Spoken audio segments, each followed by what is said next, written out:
Welcome back to Wave 3 Listens Live. I called the president this morning and I said, President Biden, we have important people coming on the show, so let's move it up. Let's make it quick. Thank you, President. Let's important people like the man sitting next to me. That is Marcus Warren of Warren Wealth Management. Marcus, welcome back to the show. Thank you. I love talking to you. You're a great resource on a successful retirement, and I think everyone wants that. It's just how do you achieve that? So let's get into a conversation about you've written a book. Right. And I think it's called, is it the Retirement Playbook, right? As Yes. I try to glance down at my notes, but it's the Retirement Playbook. That's it. So tell me a little bit about it, and specifically, because I know we have limited time here, but this Everest Effect. Tell me about that, Marcus. Yeah, so in my book, I compare retirement planning to mountain climbing, and I call it the Everest Effect in regards to Mount Everest, because I found a statistic that as most people hike up Mount Everest, things are fine, for the most part. They get to the summit, but statistically 80% of the accidents and deaths happen on the way down the mountain. So it reminded me of retirement planning, where if you have the proverbial retirement mountain, so to speak, people are generally making their way up that mountain. They get to the summit and they have a lot of accidents on the way down. Yeah, so they're accumulating on the way up, right? Yeah, Okay. yeah. So there's two phases of retirement with the Everest Effect. The first is the accumulation phase. That's basically when you're working your 30, 40 years, you're putting money into your retirement plan. You're more focused on the return on your investment, right? How much you're going to make. You want those big rates of return. You're also getting your money from your employer. You're getting a paycheck from your workplace. And then in that accumulation phase, volatility is going to happen. The market's going to go up and down, up and down. But when you're in that accumulation phase, when the market dips, because you're putting money in continually, it doesn't matter, because you're in essence buying low. So you're doing what's called dollar cost averaging your way into the market. And so you do that, and finally you reach the pinnacle. You're at that transition point. You're at the summit of that retirement mountain, and now it's time to go down that mountain. And that's when things shift. That's when that transition happens and you go into the distribution phase.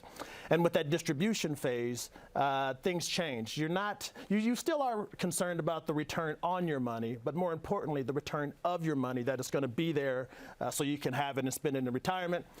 You transition from getting that paycheck from the employer to that stops, and now you're responsible for your own paycheck, so to speak. And then lastly, when there's that volatility, the ups and downs of the market, it's a little different now when you're in retirement, simply because when the market is down, you're not putting money in anymore. You're doing the opposite. You're actually taking money out. So the market's down 10%. You have to take out 4 or 5%. In essence, your portfolio now, or nest egg, is now down about 15%. And that very next year, you're going to have to pull money out too. So things shift, and there's a lot of pitfalls. And I know the graphic on the screen is explaining some of those pitfalls that you have to be aware of in retirement. There's that stock market risk that I just mentioned. Of course, you have to start thinking about Social Security, how to maximize that. Where's that going to come from? When's the best time to take it? Then you also have income planning. Just like I said, you're not getting that paycheck from that employer. You're responsible for it. And we all know that pensions are basically have gone the way of the dodo bird. They're not even around anymore, so you have to come up with your own income. Of course, there's healthcare costs, inflation, and the one thing that I talk about all the time on this show are taxes, right? So you get that, you have that nest egg, you get that statement from Fidelity or TD Ameritrade, and you think that's all yours. And it's not. You have a partner in that 401k, that company retirement plan. That is Uncle Sam, and Uncle Sam is going to want his cut, and his cut is about 30%. So there's a lot of pitfalls that can happen going down that retirement mountain. So for those of us like myself who do not have the expertise, the level of expertise that you have, what you offer is that if these are, for me, they would be unforeseen. I wouldn't know how to handle these. But if you know they're coming, and if you have the direction of someone like you says, okay, here's how you can avoid this tax, because you can save your money on taxes without breaking the law, and Right. You know how to do it. You play within the rules, Right. And you know exactly how to do that. And if you see some of these pitfalls as you talk about coming, then therefore your planning is more accurate, and you can have that retirement of your dreams. Correct? Yeah. So when I was young, my mother taught me, and I teach my kids now the 5 Ps. Right. Proper preparation prevents poor performance. Right. And so it applies to retirement planning. And so you have to make sure that you are prepared for some of these pitfalls as you're going down that mountain, and I listed a lot of them, and especially in regards to taxes, because that seems to be one that people tend to forget about most of the time, because people always know or always hear about risk and risk management, and you have to have a diversified portfolio, asset allocation, all those buzzwords that those brokers throw out there all the time. But one thing that they don't talk about are taxes, and that becomes a major issue when you're retired. Yeah, and you're a tax expert as well, not just about money management, but tax expert, and that's important, and the reason to call Warren Wealth Management. Okay, you have a big workshop coming up on May 11th. So what will be the focus here? Obviously, we've talked about this Everest Effect. What will be the focus in your workshop, Marcus? So in my book, The Retirement Playbook, it's the workshop is basically designed around that. We're going to talk about the Everest Effect and retirement planning, and we're also going to talk about implications of how to maximize Social Security. We talk about long-term care insurance, things that basically happen while you're retired, and so you have to be prepared for those things. And so, yes, May 11th, 6 p.m. at the University of Louisville Shelby campus.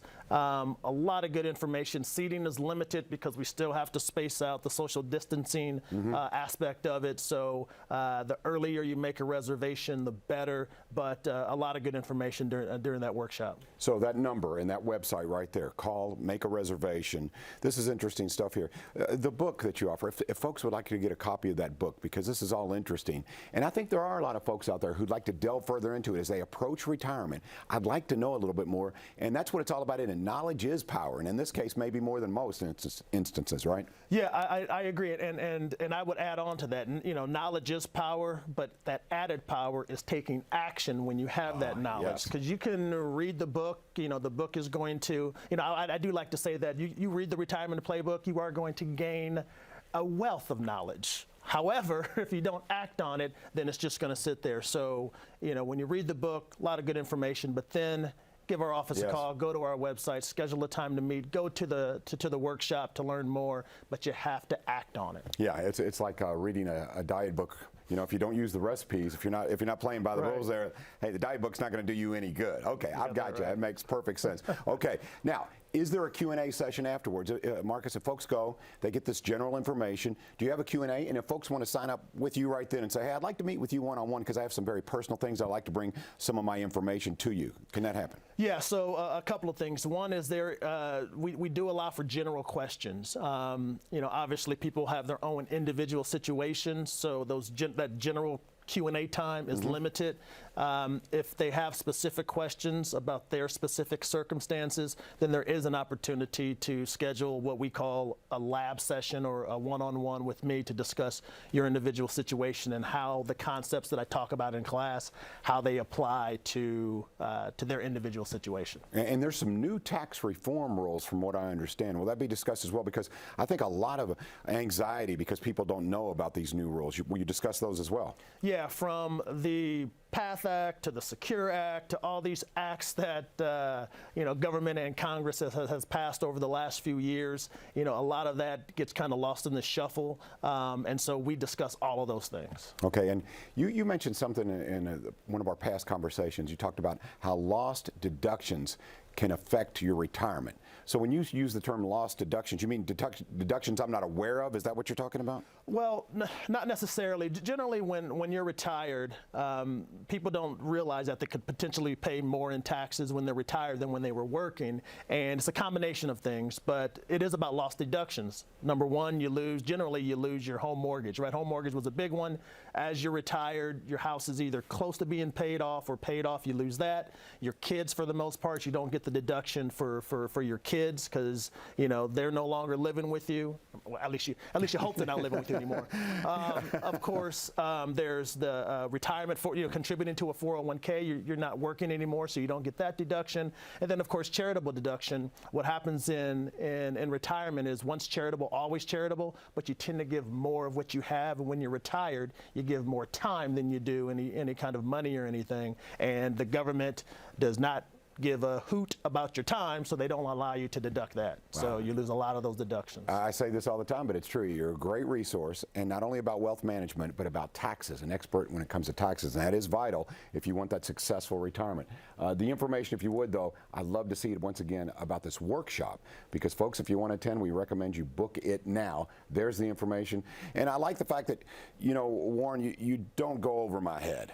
But if you meet with someone one-on-one and they seem like, hey, they're pretty savvy here, then you can go more in depth, correct? Yeah, absolutely. You know, I think it was Einstein, Benjamin Franklin, I don't know. I heard it from someone that basically says if you can't explain it simply, then you really don't understand it. And so I understand all of these concepts, taxes, investments, insurance, and I feel like I can explain that simply to whomever I'm in front of. Okay, I would agree with that. Once again, Marcus Warren of Warren Wealth Management. Coming up here, okay, the Kentucky Derby Festival. Yes, it is on, and the parade's going to be different, but it could be even more exciting, and it could be coming to your neighborhood. We'll talk about that next on Wave 3 Listens Live.